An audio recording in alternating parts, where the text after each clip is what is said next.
everyone, Melissa here. It is great to be back with you. It's been a couple weeks, I think, since I've done a Sunday Salon video, and that's mainly just because I haven't really had too much to say reading-wise.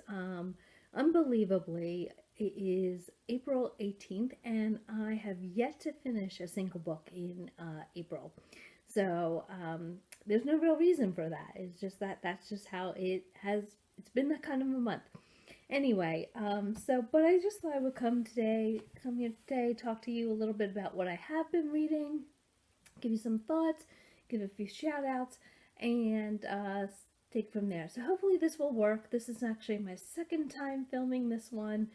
Today, I went to upload it and it just was not there, and I'm having storage problems on the iPad, so this is just really just a pain in the ass anyway, because I am not in the market for a new iPad.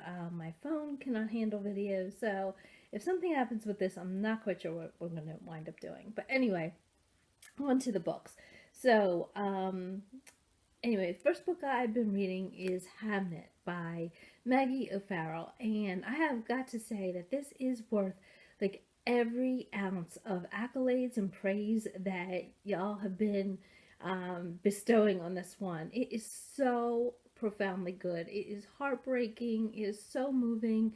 As everyone knows, this is the story of Shakespeare's son Hamnet and his wife Agnes.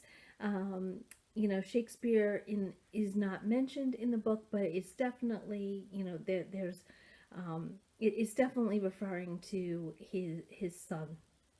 And the way that Maggie O'Farrell writes this story is absolutely beautiful. She writes it in the present tense, which brings you right there to all that this family is enduring and all that they're struggling with. I despise the father in this book, John. He's just so horrible. And the way that they treat Agnes, who is probably, other than Hamnet and little Judith, is my favorite character in the book. I just feel like, this is just so wonderfully done. Again, definitely lives up to all the hype. I'm loving this one, and I'm about maybe 211 pages, just at the beginning of part 2. So, the terrible event has just happened, and this is actually also a book that has made me cry a couple times. That is a rarity. I'm not one that cries at books, but, I'm also crying in the drop of a hat lately for, who knows why. Middle age, I guess. Well, anyway, so yeah, this one is just fantastic, and just absolutely loving it. I'm not sure whether I'll finish this one today. My son and I might do another West Wing binge tonight, so that depends. I'm not quite sure. Anyway, so wonderful, wonderful book. Probably going to be one of my favorites this year. So I had interrupted my reading of the glare on this, of The Voyage Out by Virginia Woolf, to start Hamnet. Hamnet was coming due at the library, and I thought, well, a couple more days doesn't really matter, and that turned into about a week. But anyway, so I interrupted The Voyage Out by Virginia Woolf in order to read Hamnet, and Voyage Out is a classic. It is Virginia Woolf's first novel, and it takes place on a ship and centers around a 25-year-old woman named Rachel Vinrace, and she is the daughter of the ship's owner, and she is not very educated. She has the story is about like the characters on the ship, the other passengers, and her interactions with them. Among them are Clarissa and Richard Dalloway, which is always fun. I love that when other characters from authors' novels, I love that crossover, when other characters appear in different works.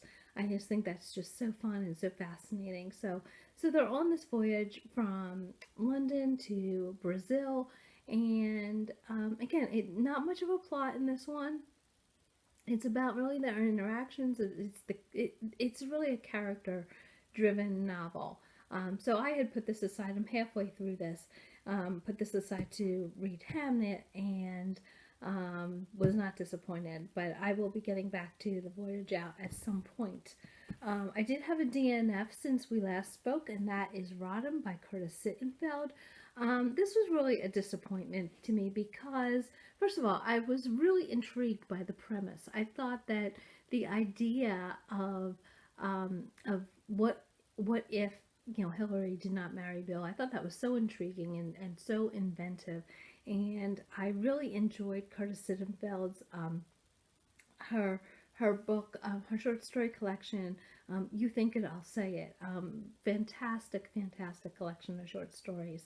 If you are one who is a fan of Curtis Sittenfeld's work and you are not a fan of short stories, you might be interested in picking that up.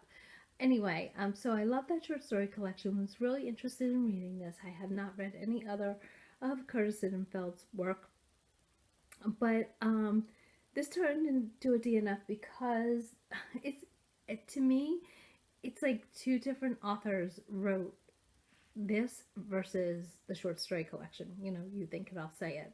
I found the writing in this one to be incredibly simplistic and pedestrian.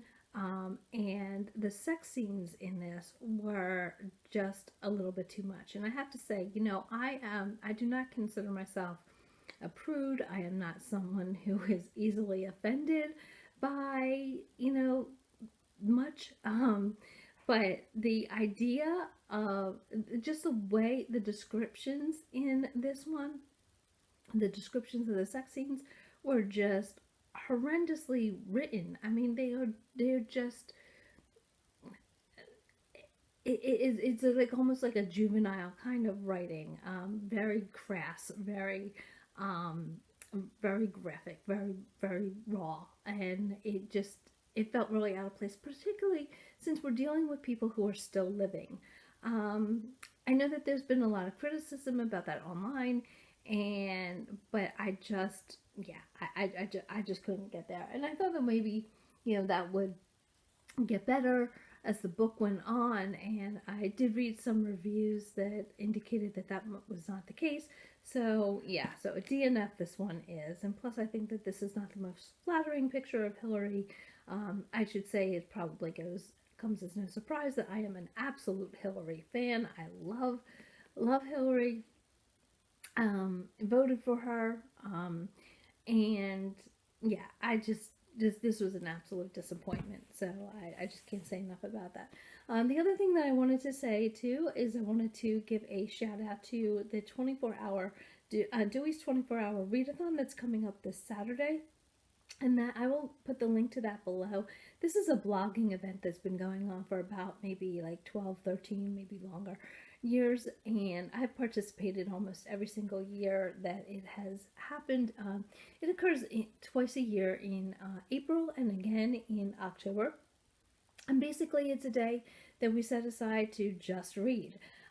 There is absolutely no requirement to read for the entire 24 hours. I've never been able to do that. And, you know, I like my sleep. I need my sleep. And I just, you know, but it really is a day to just like set aside everything else and just spend some time reading. And, you know, I usually wind up having to go to the grocery store or make dinner or something like that. But it's a really fun event with people who love books. We write about it on our blogs. We talk about it on Instagram and Twitter. So I'll link the sign up thing below, and maybe you'll be interested in participating. I mean, you know, any excuse for a day to sit and read, right? So that's coming up on Saturday. One of the things that we usually do, and I don't have mine prepared yet, is to create a stack of books that are possibilities, you know, like a pile of possibilities, as potential reads for that day. So anyway, so that's coming up. Looking forward to that. And finally, I did want to shout out another BookTuber, Sleep Create Caffeinate. And I apologize, I don't know the the name of the person behind it. I'm very embarrassed to say that, but they did a fantastic video last week or so about being asexual and how being asexual influences them as a reader and how it impacts them as a reader. And quite frankly, this is something that I've never really thought of. It's a perspective on literature, a perspective on life, really, that I just had not, like I said, had not thought of. And I found the video to be incredibly insightful and well worth your time. And I will link to it below. And I think that it is, it's definitely something that was very brave for them to do, very empowering, and just serves as a way to bring some awareness of this to other people. So wanted to give a shout out to Sleep Create Caffeinate for that. So I hope you take the time to check that out. Other than that, we are continuing to muddle along here. We are all vaccinated here in our house. My husband is fully vaccinated. My kids got their first ones this week, and I get my second one in a couple of weeks. So life is looking up on that front. So other than that, like I said, I'm coming to you from the downstairs studio today because our weather has been pretty crappy here in Pittsburgh. It is like gray and gloom and doom and all that. But anyway, so enough of that. I just wanted to check in with everybody, just say a quick hello. Like I said, I am having some technical issues here with the iPad, so if you see me kind of pop up sporadically in your BookTube feeds, that's probably why. And anyway, so hope you are all doing well and enjoying what you are reading, and I will talk to you again in the next video, hopefully real soon. Thanks everyone. Talk to you later. Bye.